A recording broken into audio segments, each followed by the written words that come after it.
Ok, salut à tous, bienvenue sur ma chaîne. Mon pseudo c'est Garincha82 et toutes les vidéos que je vais faire, ça va être en rapport un petit peu avec FIFA 18 et tout ce qui est les défis création. Donc pour cette première vidéo, on va faire du basique.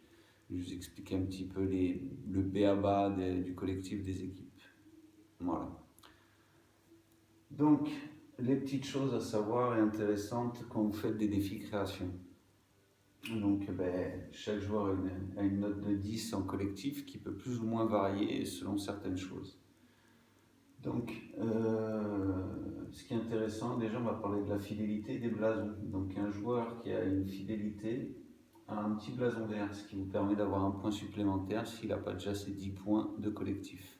Ce qui est bien utile de temps en temps. S'il ne l'a pas encore, comme ici, qu'il est encore en blanc, vous avez juste à faire 10 matchs avec le joueur et il obtiendra le collectif. Chose que je pense tout le monde sait, mais bon.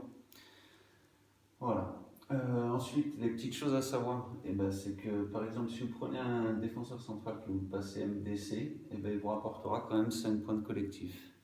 Idem si vous faites l'inverse, MDC pour un DC. Si vous prenez un DC et que vous le passez DD, même chose, il vous rapportera 5 points.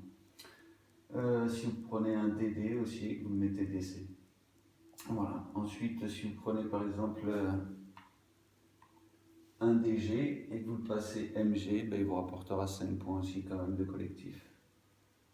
Ensuite, sachez que tous les mouvements de poste en fait au milieu de terrain, tant qu'il y a des décalages de un poste, ça vous rapporte 9 points. Donc c'est pas si mal. Idem pour les AD ou les MD. Vous aurez 9 points quand même, donc avec le point de, entre guillemets, de fidélité, ça vous en fera 10.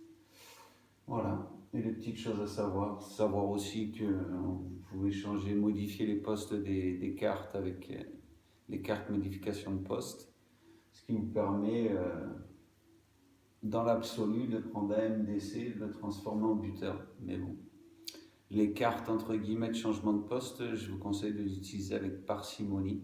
C'est utile pour gagner 1 ou 2 points de collectif qui sont vraiment indispensables, mais c'est vraiment utilisé avec parcimonie.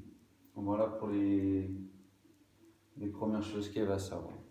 Dans les prochaines vidéos, je vous parlerai de tout ce qui est championnat. Donc on va commencer par le championnat de Hollande qui n'a pas dû encore sortir.